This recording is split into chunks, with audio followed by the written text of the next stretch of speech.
alimentos provisórios, alimentos provisionais e alimentos definitivos. O que eles são e como eles se distinguem? Assista o vídeo aqui até o final que eu vou te contar tudo.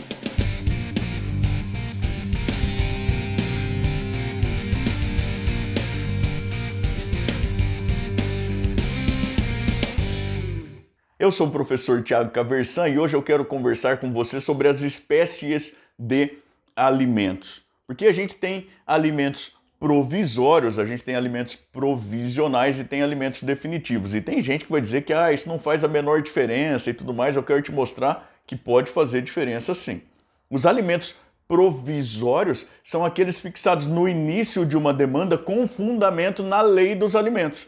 E eles são fixados quando há prova pré-constituída da paternidade ou da relação de parentesco, aí que seja. E qual prova é essa, professor? Bom, essa prova em geral vai ser a certidão de nascimento ou então pelo menos um exame de DNA.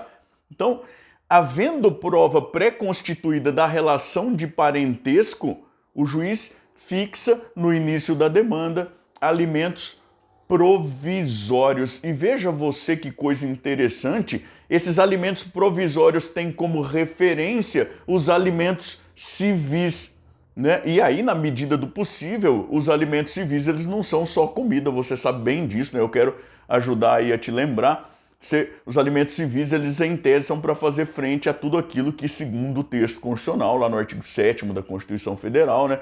Aquilo a que deve fazer frente o salário mínimo nacional para o trabalhador e também para a sua família. Então, além de alimentação, moradia, transporte, educação, saúde, vestuário, né? E até lazer também. E veja só, vamos conversar nós dois aqui, né? Para o trabalhador e também para a sua família, o salário mínimo. É claro que se a gente for pensar lá no âmbito da economia, né, há quem diga que um salário mínimo muito alto exclui a população mais vulnerável do mercado de trabalho e não o contrário. Não é disso que eu quero falar contigo hoje, é só dizer o seguinte: olha, a gente tem tudo isso que é objeto do salário mínimo como referência para os alimentos civis, que são, por sua vez, a referência para os alimentos provisórios. Havendo prova pré-constituída da paternidade, o juiz fixa alimentos provisórios, tendo em mira tudo isso: alimentação, moradia, transporte, saúde, vestuário, educação e até lazer. Tá certo? Agora, se não há prova pré-constituída da paternidade, a gente pode pensar nos alimentos provisionais. O juiz pode, aí no início da demanda, antes que haja aí pleno exercício do contraditório, plena produção de provas e tudo mais, o juiz pode fixar alimentos, mas aí ele não tem requisito para fixar alimentos provisórios, ele tem requisito para fixar alimentos provisionais. Veja, os alimentos provisionais a gente traz eles lá do Código de Processo Civil anterior. Esse Código de Processo Civil aqui, ele matou o livro do processo cautelar, né? Mas ele manteve o poder geral de cautela, de maneira que o entendimento é que o juiz continua podendo fixar alimentos provisionais com base nesse poder geral de cautela.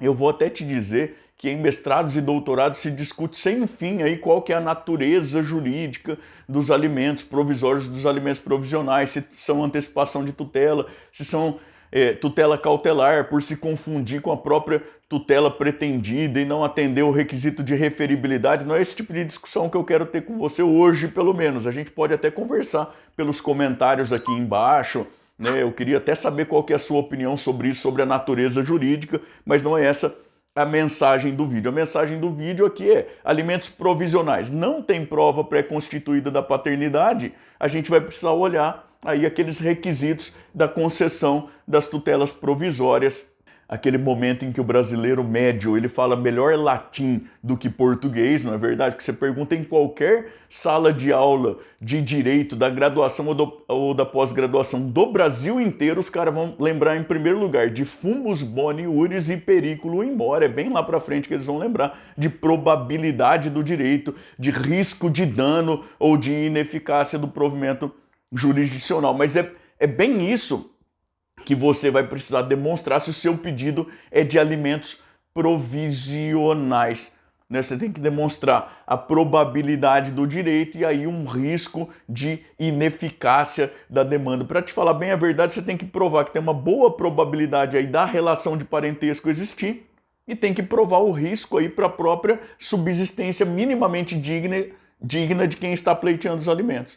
Como que eu vou fazer isso, professor? Bom, aí vai depender muito da sua criatividade, né? Mas eu vou te dizer, por exemplo, que declaração de porteiro é uma coisa maravilhosa, né? Não, olha, menina séria, ela se relacionava só com aquele rapaz e tudo mais, tal, as vizinhas fofoqueiras, esse tipo de coisa, né? Você pode pegar, também dá para pegar conversa de WhatsApp em que o cara chama de meu filho, não sei o quê, status de Facebook, o que revela o quanto eu sou velho, né? Porque hoje o negócio é Instagram, hoje outras redes sociais aí que eu nem sei o nome, né? Então reunir tudo isso para demonstrar a boa probabilidade aí da existência da relação de parentesco. E por outro lado, o risco de dano, mostrar lá o que tem de conta da criança e o que a mãe ganha. Quem tem filho sabe que cada vez que você passa em frente a uma farmácia, sai lá centenas de reais da sua carteira, você não precisa nem entrar na farmácia, né? Custa caro, a mãe não tem condições e tudo mais, então precisa desse dinheiro para conseguir aí ter banhinho quentinho para a criança. A ideia é mais ou menos essa, tá certo? Aí vai ter gente que vai dizer, mas isso não faz a menor diferença na prática, já faz muito tempo, porque a gente tem uma fungibilidade entre as tutelas, professor. E eu vou te falar que faz diferença na prática sim, porque os alimentos provisionais eles vão ser fixados aí em valor que seja suficiente para afastar o periculum in mora. De maneira que, se quem paga os alimentos tem condições financeiras, os alimentos provisórios, se a gente tiver uma boa aplicação da técnica procedimental, os alimentos provisórios eles terão possivelmente aí um valor bastante superior ao dos alimentos provisionais.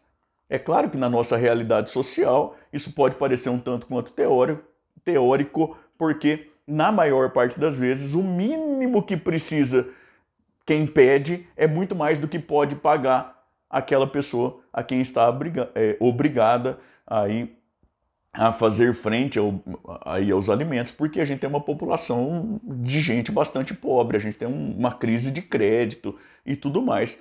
Mas isso são outros 500 também. Havendo possibilidade financeira boa por quem paga, parece-me que há aí bom fundamento para, aplicando uma boa técnica, haver valores sensivelmente diferentes entre alimentos provisórios, valor maior, alimentos provisionais, valor menor, para afastar aí o periculum in mora.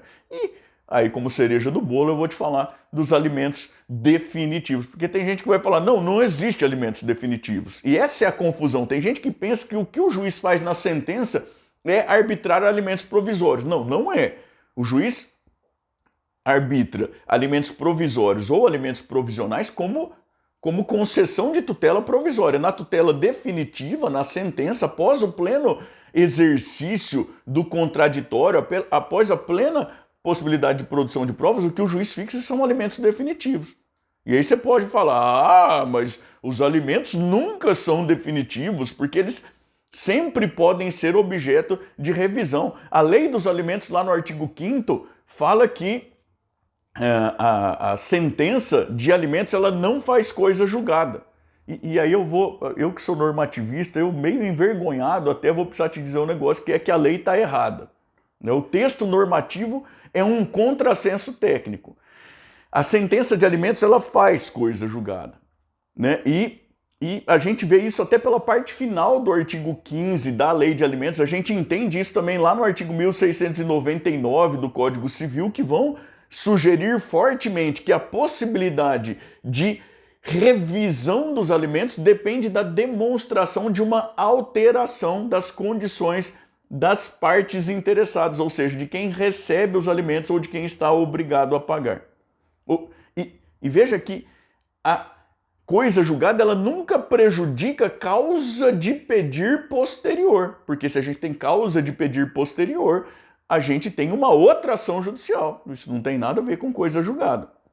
E, de novo, isso está lá na parte final do artigo 15 da própria Lei de Alimentos, está no artigo 1699, pode revisar? Pode, desde que haja nova causa de pedir, desde que haja alteração do binômio necessidade-possibilidade. Tem gente que, de maneira, na minha modestíssima opinião, de maneira muito equivocada, chama de trinômio e coloca aí a proporcionalidade, que na verdade é um critério de avaliação daquilo que está efetivamente no binômio, a necessidade e a possibilidade. Você tem que saber disso, porque você tem que tomar muito cuidado, né? O seu cliente às vezes vai pegar e falar: doutor, faz qualquer acordo aí para resolver um divórcio inteiro, por exemplo, e depois a gente entra com a revisional de alimentos.